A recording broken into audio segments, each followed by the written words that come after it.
Hello, everyone, and welcome to the grand finale of MAP Forum in Spring 2025.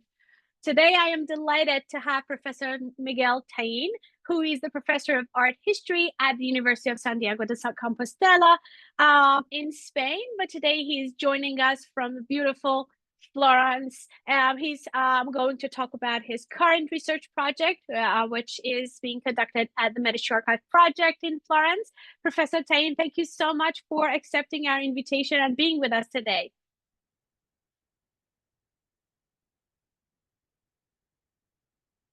Professor Taín, can you hear me? Hi, great to see you again. Thank you very much for this presentation. Of course, of course. The whole screen is yours. Okay. Just a moment.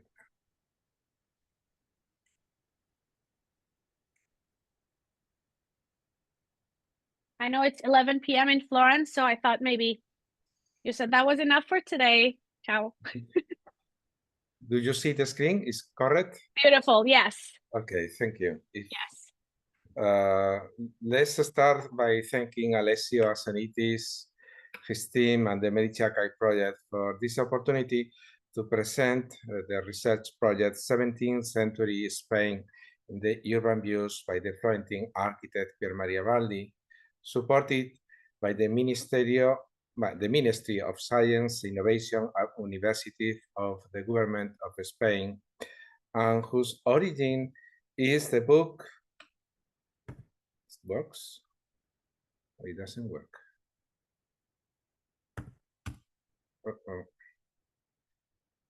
Have to move.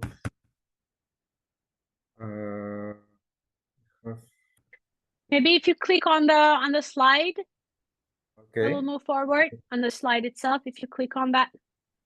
I don't know what is happening here. Just a moment. Maybe doing that. Yeah, second one. Yeah. Whose origin is the book of the Medici Pilgrimage, the devotional journey of Cosimo III to Santiago de Compostela in 1669, published in 2018 by the Medici Archive Project, and as well the conference Medici on the Road, held in the Medici Archive Project Institute in Florence in June 2022. At the age of 26, Cosimo III, Prince of Tuscany, set out a long trip throughout Europe, including Spain, Portugal, England, Netherlands, and France, between 1668 and 1669. The places he and his entourage visited were important for cultural, economic, and political reasons, and were carefully selected in order to prepare the prince for becoming the new Grand Duke of Florence. A small corps accompanied Cosimo, formed by 27 people, including nobles, assistants, and servants, whose names and functions you can see on the slide. 5 members of this entourage, the diplomat Lorenzo Magalotti, the Marquis Filippo Corsini, the Dr. Gian Battista Gornia, the Administrator of Provisions, Jacopo Ciuti, the Chaplain, Felice Monsacchi, who had very different functions, educations, and social backgrounds, wrote a journal, an account, about their impressions of the places they visited with the prince, giving their opinions and that of Cosimo about these cities, their city walls, urbanisms, monuments, buildings, and artworks. The most important of the accounts is the Relazione Ufficiale del Viaggio, the official report of the journey, today in the Medici Laurenziano Library, written by Magalotti, secretary of the Cimento Accademia, a member of the Crusca Academy. This official report consists of 2 volumes, the third of which focuses on the journey in Spain and Portugal, and the second one on England, Holland, and France. Each volume measures around 1 meter by 60 centimeters, They are very big. When open, they are around 2 meters wide, and each volume weighs around 26 kilos. It means that you need help in order to be able to read their content. The report is illustrated with spectacular watercolors in black ink on paper of the cities and places visited, made by Pier Maria Baldi, also a member of the entourage, as you can see here in this view of Madrid, and where Baldi is just observing the city. He was a painter and architect trained in Rome by Bernini and Pietro da Cortona. We have letters about it. Who later, when Cosimo became Grand Duke, was named architect of the fortifications of Livorno.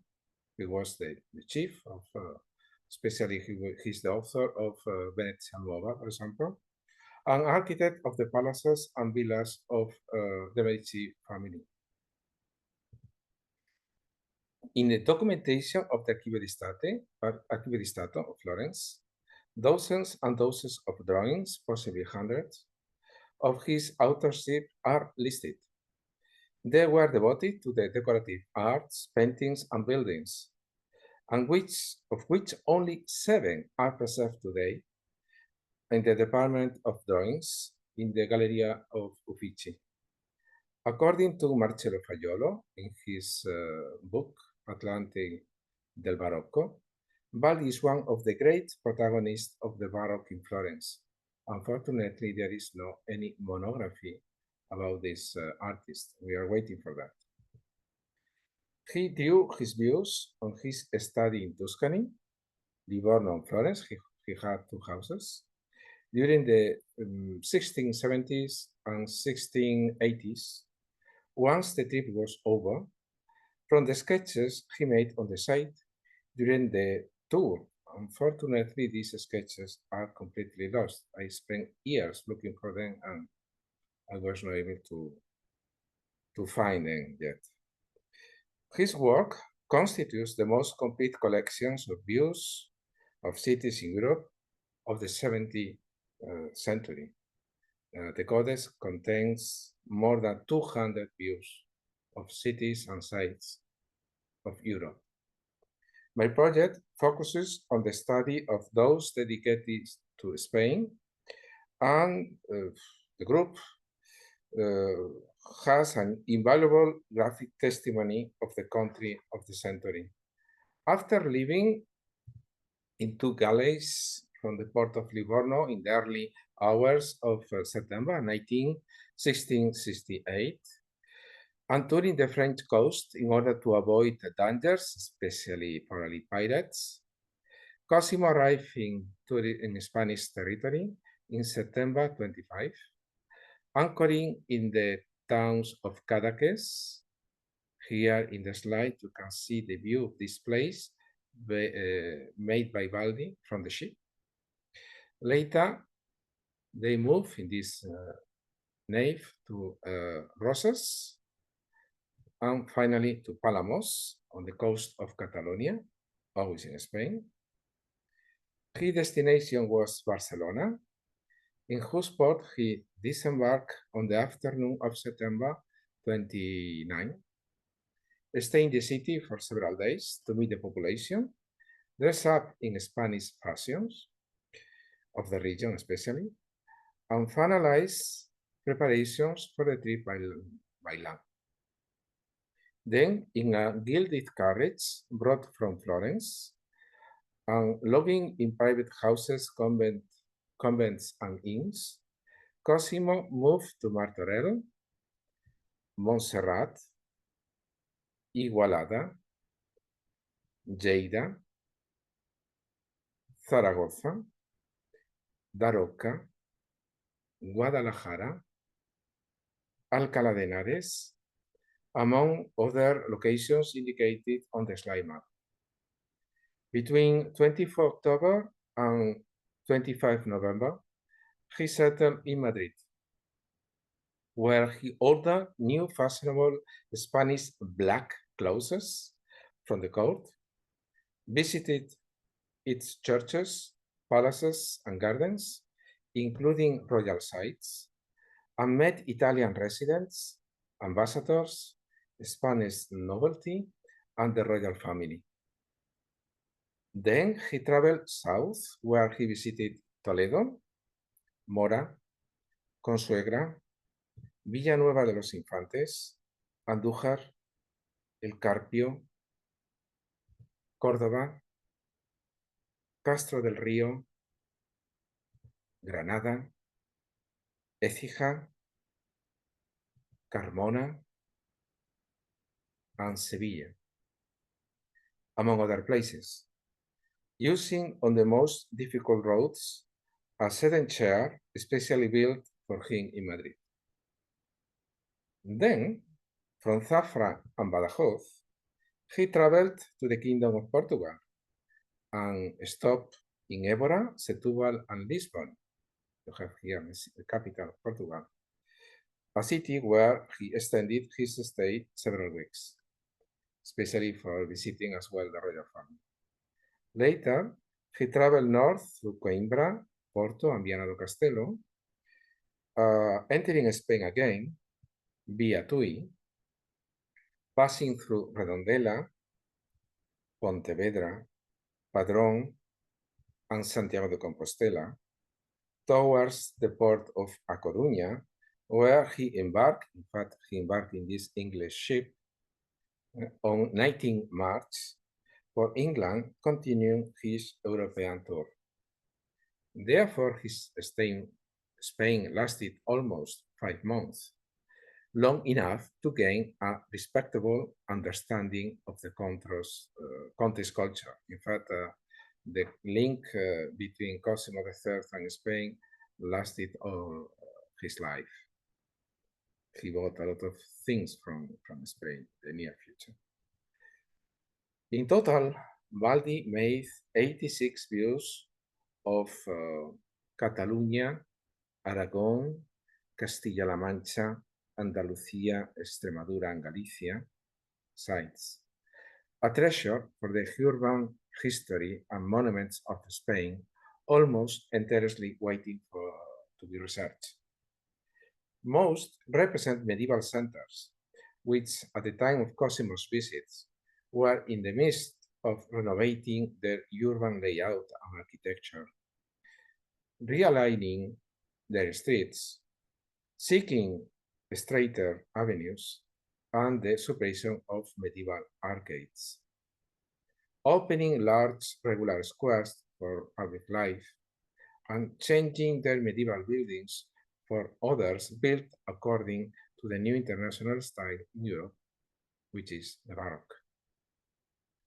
As you can see on the slide, the repertoire of views is composed of 21 views of cities, majority today historical cities, including one of Barcelona, Zaragoza, Madrid, Toledo, Córdoba, Granada, and Sevilla, 45 views of towns, 6 views of villages, 2 views of hamlets, both in Galicia, 5 views of royal sites, very important, Escorial, El Pardo, Aranjuez, Aceca, and Soto de Roma, close to Granada, 1 view of a monastery, Montserrat, 1 view of a hospital, very important, Cinco Llagas, a Sevilla, 3 inns, the 3rd place on the road between Ciudad Real and Jaén. We have identified just one who is still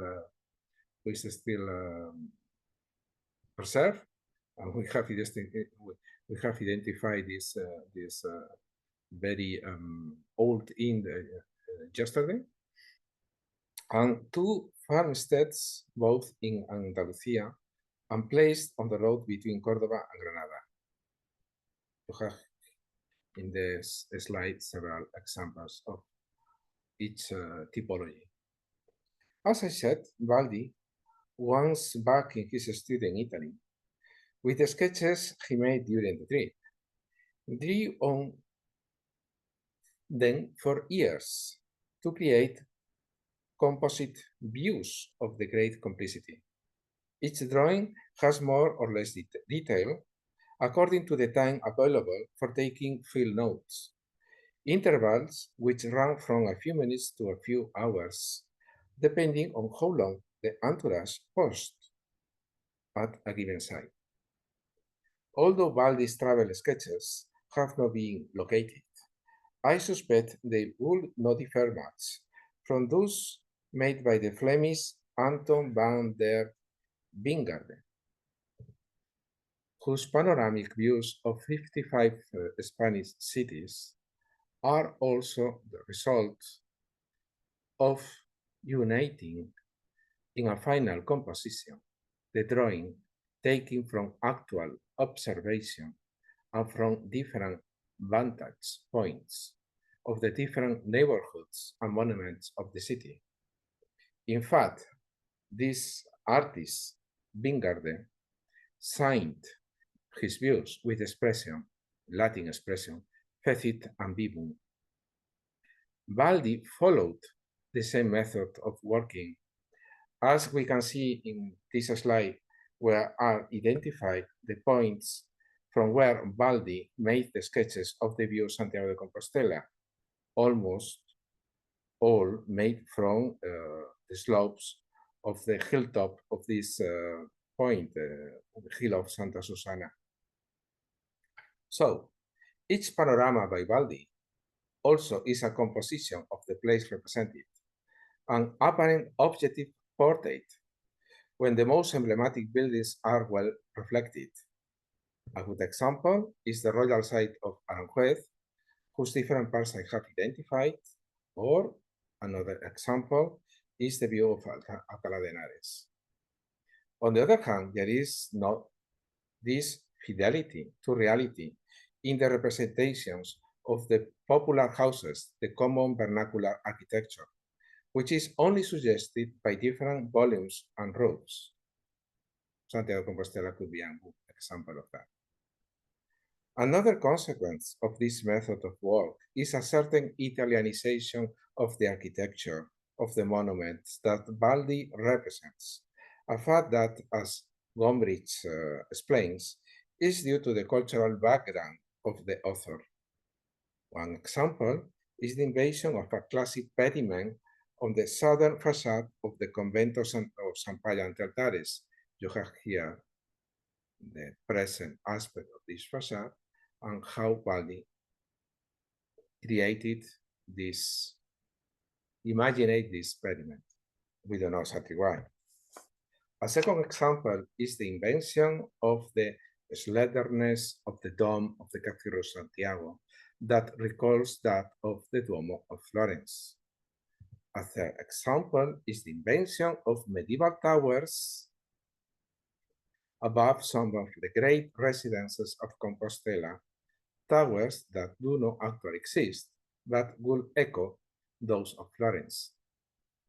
A fourth is the invention of the high floor, for example here, the majority of them, the high floor of the fisherman houses of A Coruña, perched above the sea, and supported by wooden pillars, like the hanging houses of the neighborhood of Oltrarno and Pontevecchio, in the river of Arno in Florence. Actually, these local houses were very different. They had arches used to keep nets and boats, something we'll still preserve in the fisherman neighborhood of El Berbés in Vigo. The technique of the drawings is always the same.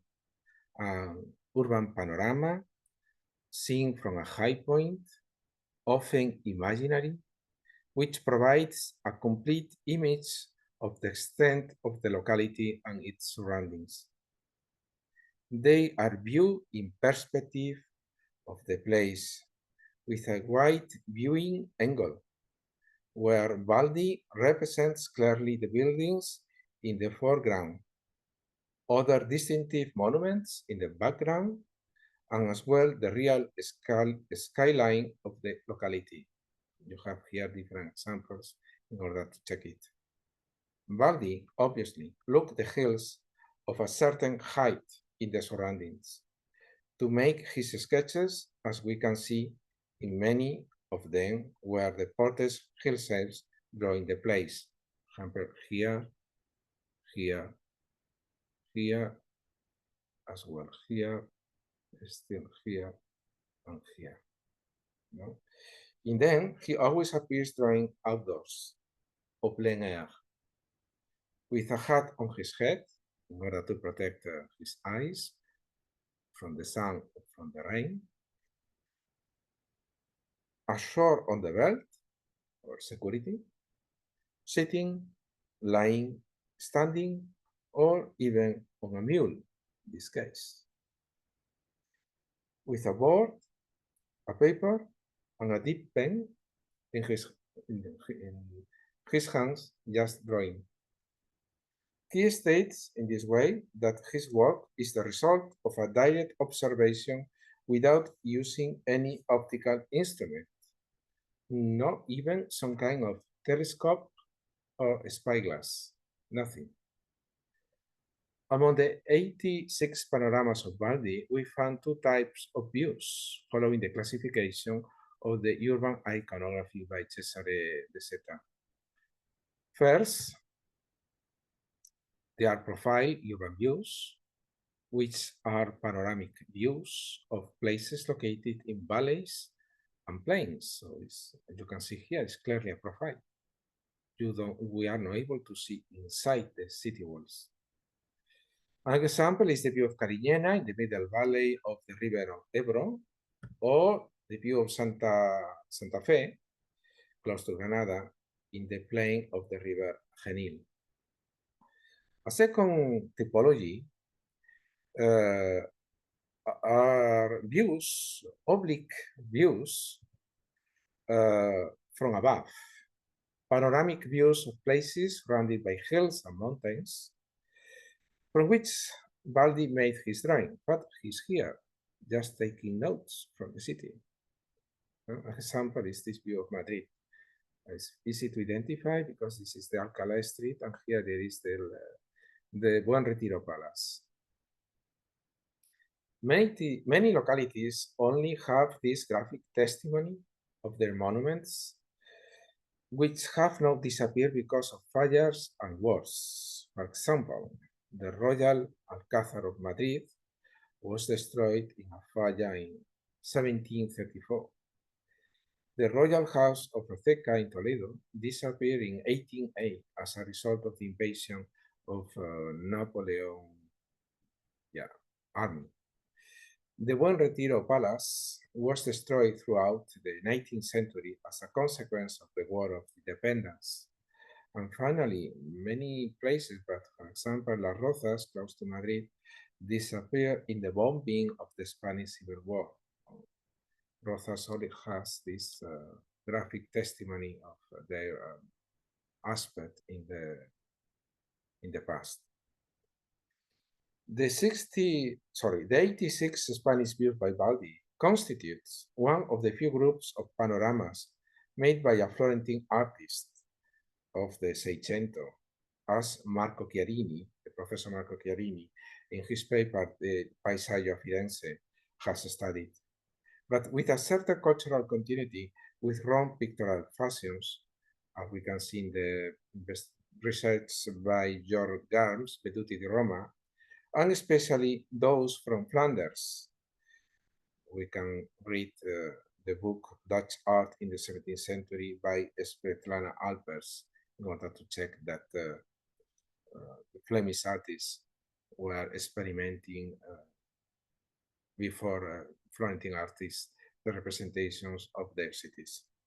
In fact, to carry out his work, Baldi could have studied the views acquired by Cosimo from Dutch dealers for this collection, particularly from the printer, cartographer, and bookseller Peter Bloch. In fact, we have a lot of examples of that in the collection from the Villa di Castello, which are preserved in the same library, the Medici Laurentiana Library. And these views were exposed in exhibition some years ago, prove the taste of Cosimo III for this kind of panoramic urban views or drawings.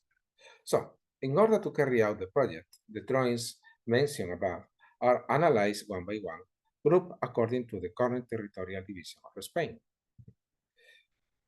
Maria Garganté, Janes, professor of the Autonomous University of Barcelona, analyzes in detail the 11 views of Catalonia and the 10 views of Aragon. Francisco Javier Novo Sánchez, professor at the University of Malaga, analyzes the 17 views of Castilla-La Mancha. Me, professor at the University of Santiago, analyzes the 9 views of the Community of Madrid and the 8 of Galicia. And finally, Paula Pita-Galán, professor of the University of Granada, analyzes the 26 views of Andalusia and the 5 of Extremadura. So, our analysis will focus on the following points. First, to identify the territory represented, the roads and bridges leading into the city, many times used by the Medici entourage to enter the locality. So we would like as well to identify geographical points from which the sketches were made by Baldi. Secondly, second step, to identify the monument represented, medieval, Renaissance, and Baroque. Third step, to identify the daily notations, the anecdotes on the trips, as narrated in the Relazione Ufficiale, and anecdotes that many times are drawn by Baldi in his views. So, the results of the projects will be finished in 2027, will be published in a monography with a complete view of the dispositions of cities, towns, and villages in the called Golden Age of Spain through the eyes of a Florentine homoviator, in this case, Pier Maria Baldi.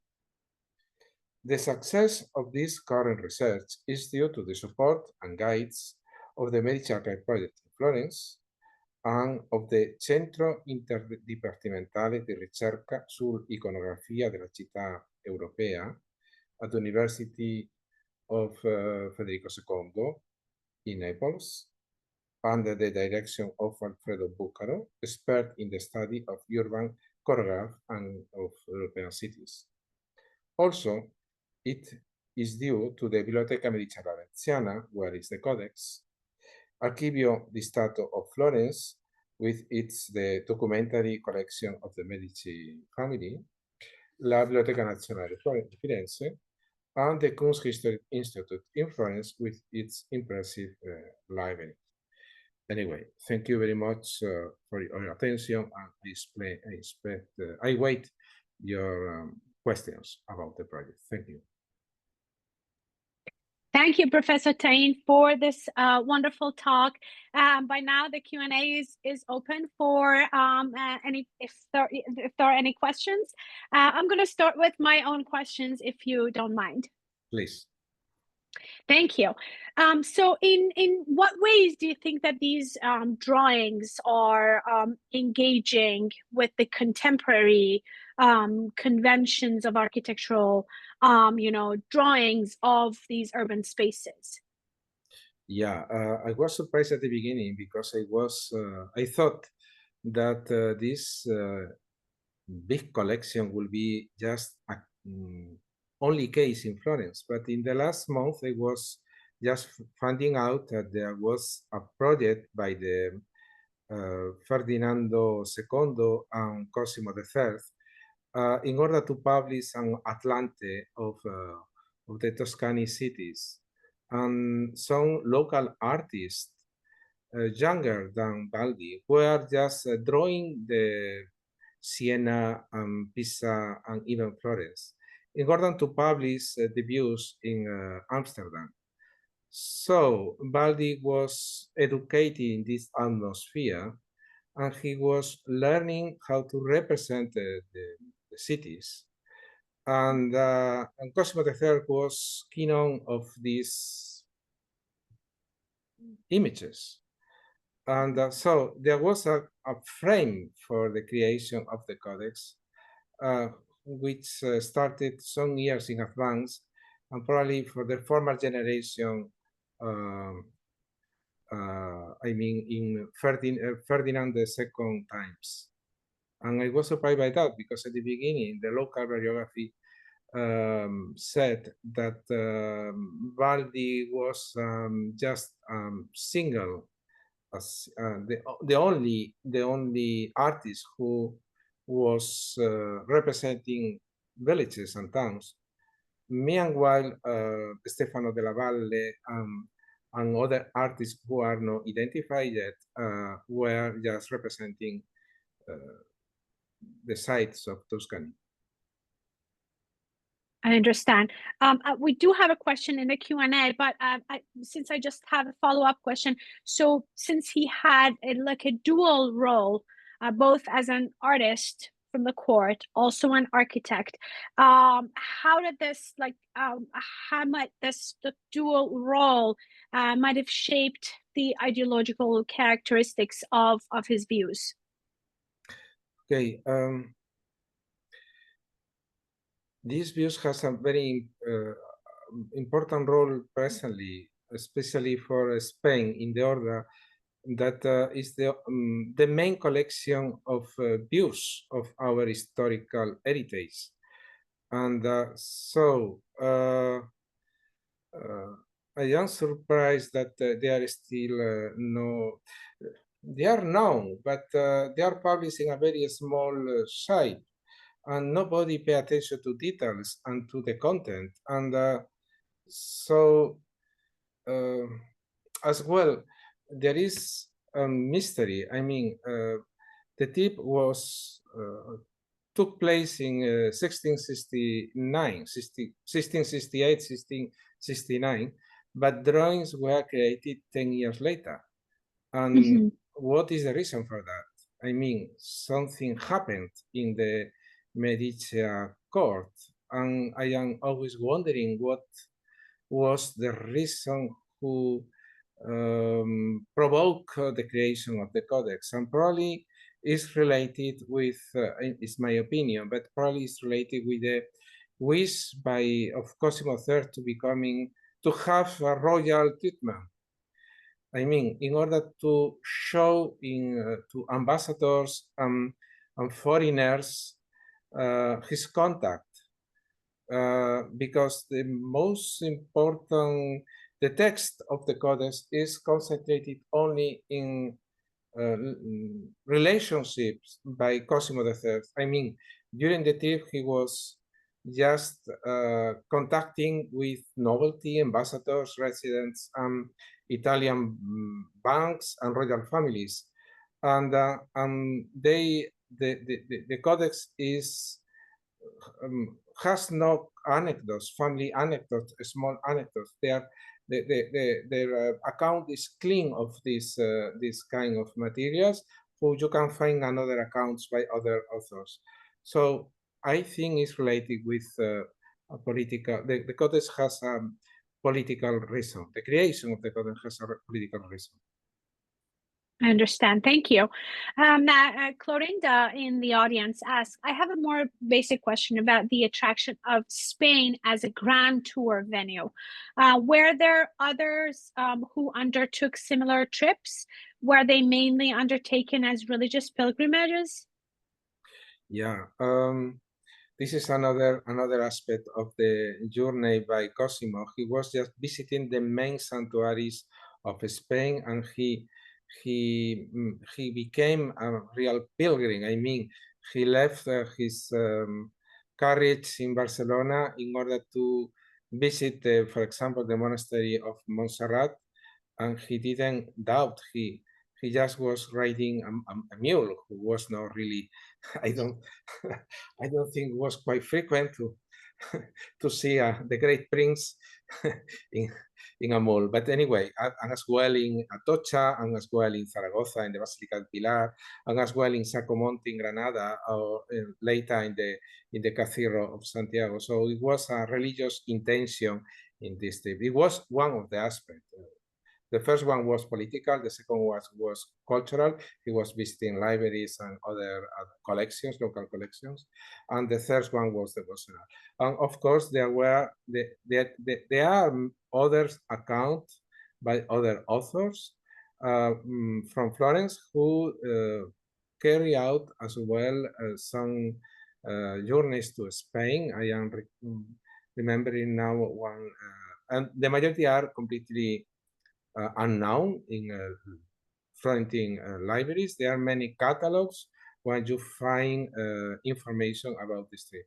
But in the case of Cosimo, is quite amazing because we have 5 accounts by 5 different authors, and the official account is illustrated by these impressive views, very big. And so it's the only case which has these illustrations.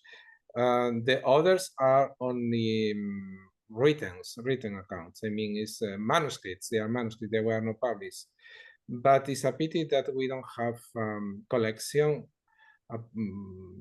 in order to publish all these materials, but not only for Spain, but as well for the rest of Europe. I mean, it's a very wealthy materials for researching. Thank you. So my next question is about again about these drawings.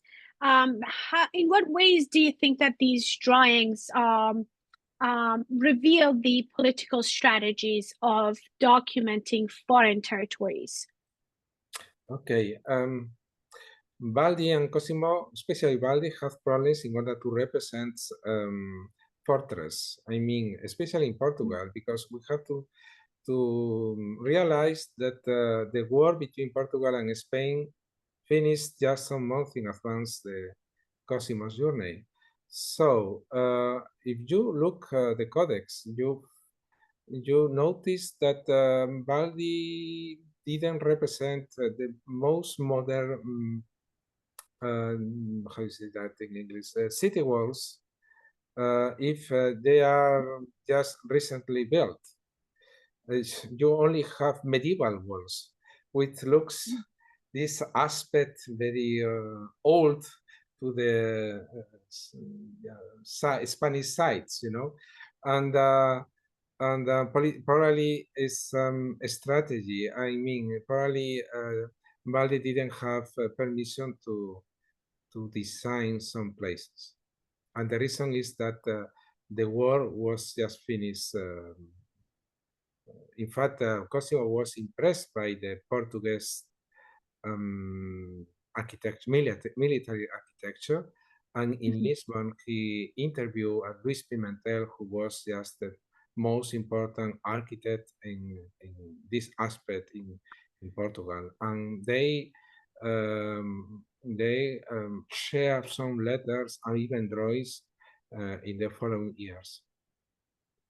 And Pimentel dedicated to Cosimo III one book about military fortifications. Sorry, about what fortification?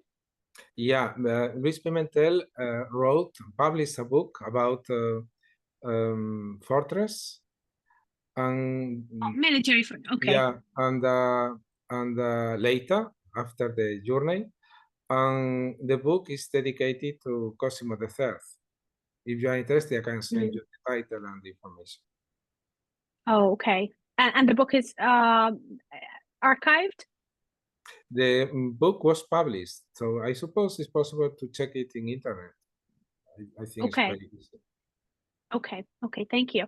Now, Ryan asks, is there any indication that Baldi was aware of Anton van der Wijngaarden's views? Sorry if I mispronounced the name. About gardens. Okay, for example, if you... Wijngaardens.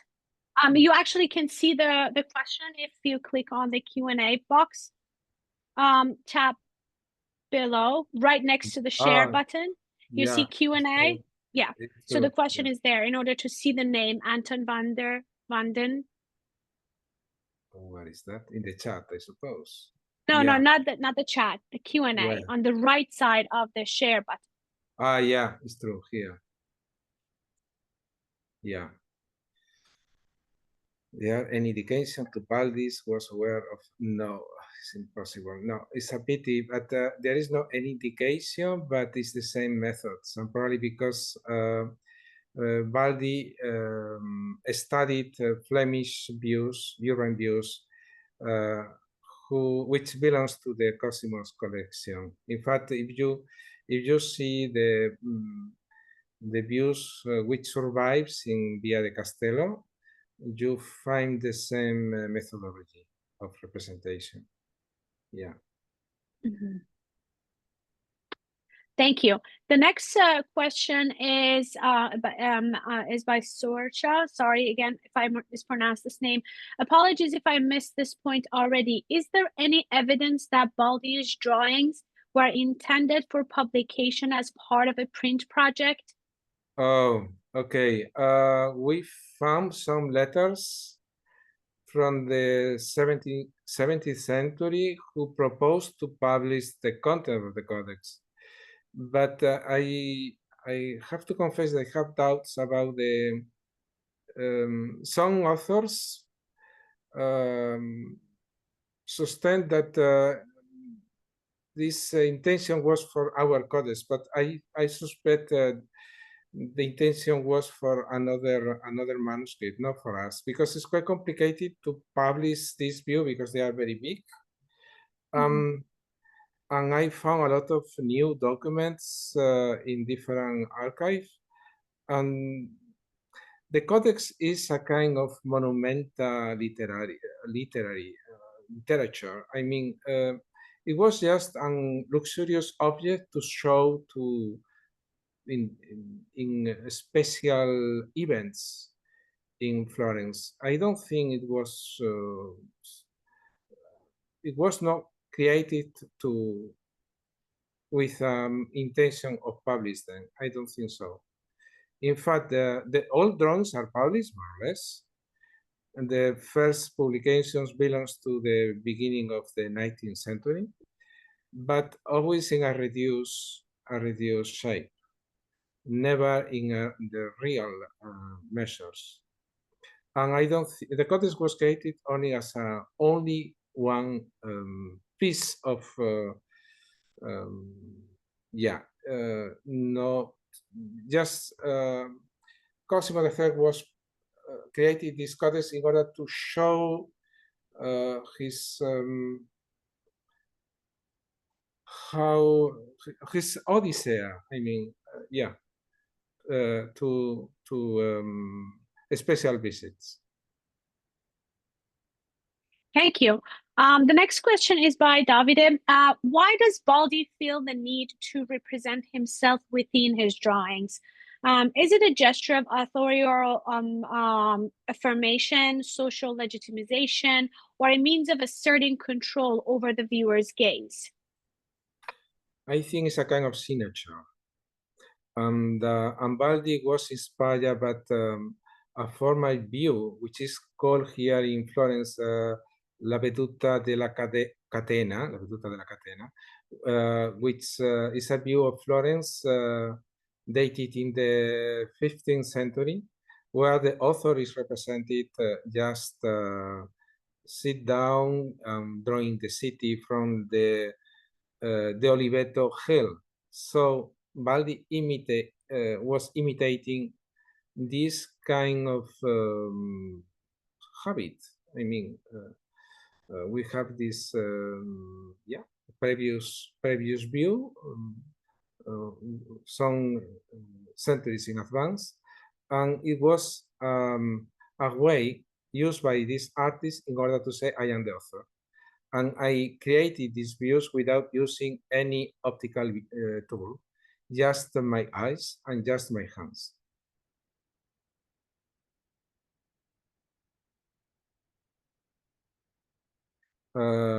Nigar, your microphone is off. Sorry. Sorry, thank you. So my next question is about constructing a 17th century Tuscan perspective of these landscapes that Baldi, illustrated. In what ways do you think that these illustrations contributed to constructing this perspective, particularly Tuscan perspective? Okay, I have to confess, I like this question because it serves to me to explain that in European bibliography always state that all these views are very realistic. I mean, they said it's like a photograph. And I was surprised when I discovered that it was completely false. I mean, Baldi was moving continuously in different moments surrounding the city that he was drawing, probably in a mule or in a horse, which means that he had a lot of sketches of the site from different point of views. And when 10 years later, we have to think 10 years later, he created a composition of the city, he was just inviting a composition. I mean, he was creating an image of the city, who is very realistic, but is not completely realistic, because he was creating no real perspectives. I mean, in order to show buildings that probably were hiding behind other structures, probably the city walls and probably the city gates as well. So the cities are very well represented. We can recognize the city because we recognize the main buildings, the monuments, but it's a creation, it's an invasion, it's not real. It's a composition. I like this expression, composition, because it's like a 70th logo of the city. We can recognize the city, but it's not real. Oh, I see. So it's partly fantasized. Yeah. Is that correct to say? Yeah. It's a fantasize, but at the same time, you recognize the main buildings, and you recognize the city walls, and you identify the place because you recognize the skyline and the main buildings. For example, towers, churches, main palaces, main city gates in the city walls. So it's the beginning of the representation of choreographies.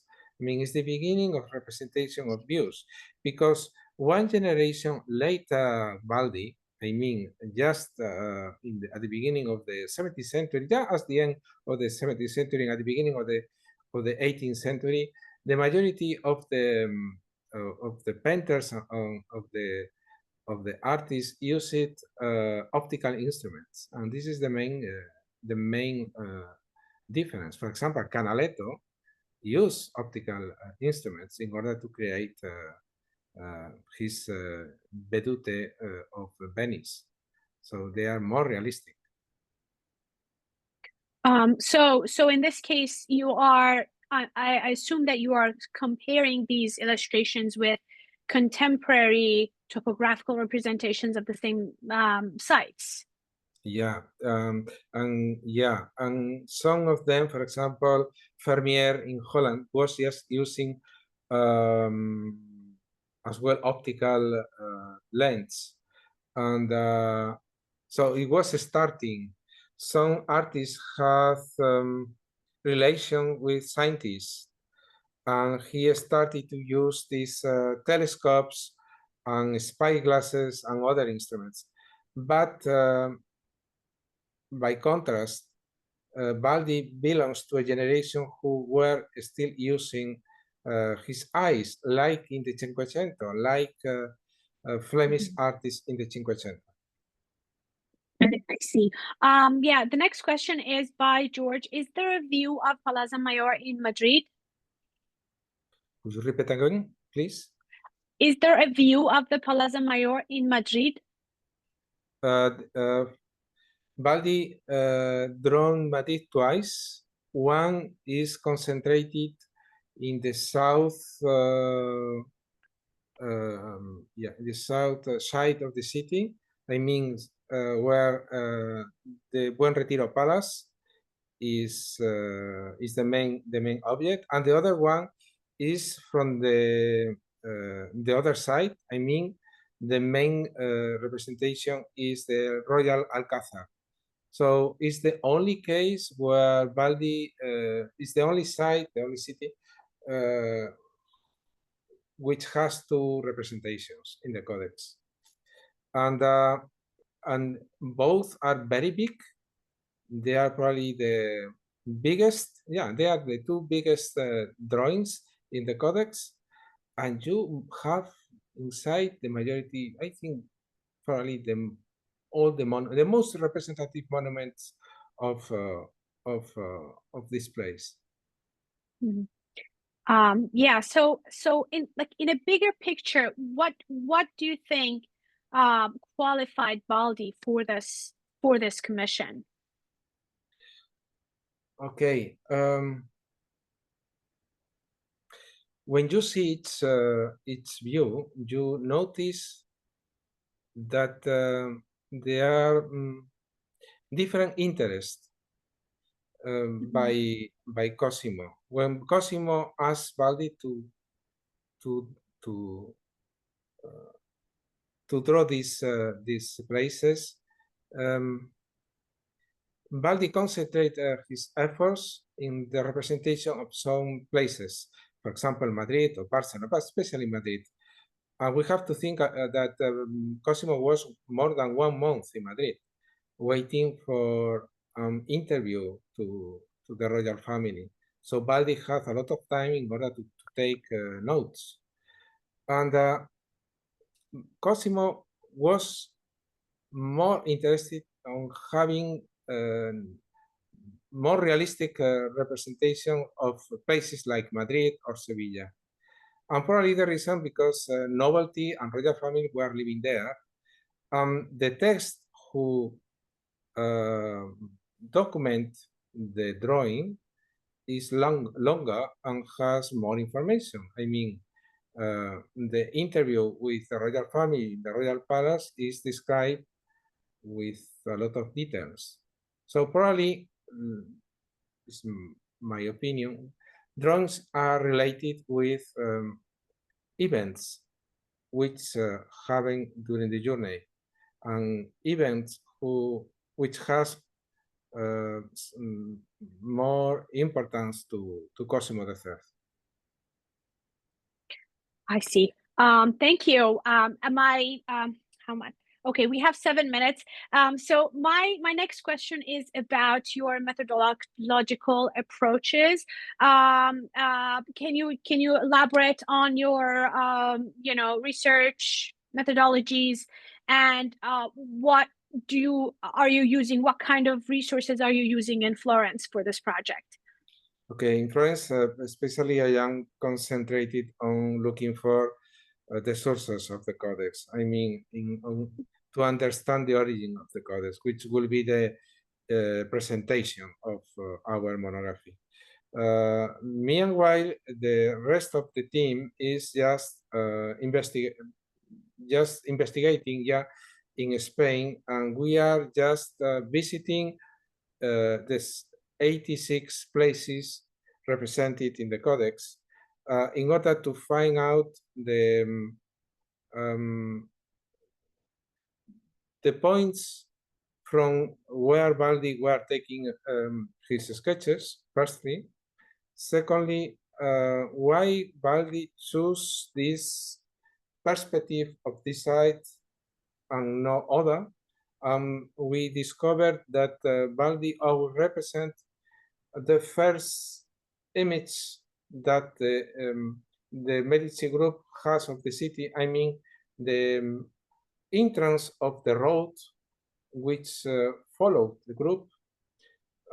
This is the reason because it's always representing the city wall and one gate in the city wall, because the group enter the city, going in the city for this city wall. And finally, we try to establish a link between the monuments represented in each drawing with the visit that Cosimo did in the place. And even if the prince interview some important people, for example, the archbishop or some any member of the nobility, we try to identify the place where this event was, because probably it is represented as well in the drawing. So to establish links between the visit and the representation, as well to try to identify the monuments represented, as well the level of realism. I mean, some drawings, Baldi has a lot of time in order to take more notes of the place, and the view, the final view, is very realistic, and we try to take advantage of these representations in order to study the old urbanism and the old architecture of this city, and because unfortunately the majority of them has suffered speculation, and the majority of them has lost their historical heritage, and yeah. Okay, thank you. And my very last question, I promise this is the last one. We only have 3 minutes. I know I'm too much for midnight, but so what comes next in your project? I know that we talked about this, that this is going to be for several years, for at least 2 years in Florence. So what comes next in your project? Okay, the next is each member of the team is just visiting their places, and in my case, I have to continue my research in Madrid in the next month, in order to study the royal sites. I mean, the Palacio Buen Retiro, the Royal Alcázar, El Escorial, Palacio de Aranjuez. So this is which is a challenge, because Baldi is, if there is something realistic, royal sites is probably the highest quality in this codex, because Cosimo, the majority of these buildings were built by Italian architects and were decorated by Italian painters, and some of them from Florence. So Cosimo was really interested in having realistic representations. So this will be my first step in the next month, just to move to Madrid and to continue my research there. Okay, we wish you the best of luck with this wonderful project. Thank you so much for sharing your project and your findings with us for the grand finale of Map Forum in spring 2025. And also thank you for accepting again our invitation and being with us for the last hour or so. I would like to thank each and every one of you who joined us today and for this whole season and supported Map Forum. This is the last webinar of the season. We will be back in September 2025. I have confirmation for September 30th. So we definitely will be back by then, if not sooner. And I would like to wish everyone productive and joyful summer ahead, and I'll see you again in the fall. If you have any points or if you need to contact us, please email me at mapforumtuesdays@gmail.com. There is a lot going on at MAP in Florence, paleography sessions, also workshops and conferences. So please check out our website to stay tuned with all the events that are going on. Thank you so much again, Professor Taín, for being with us. Thank you, everyone, for supporting us. See you all in September. Have a good evening, everyone. Bye. Bye, Alessio. Bye.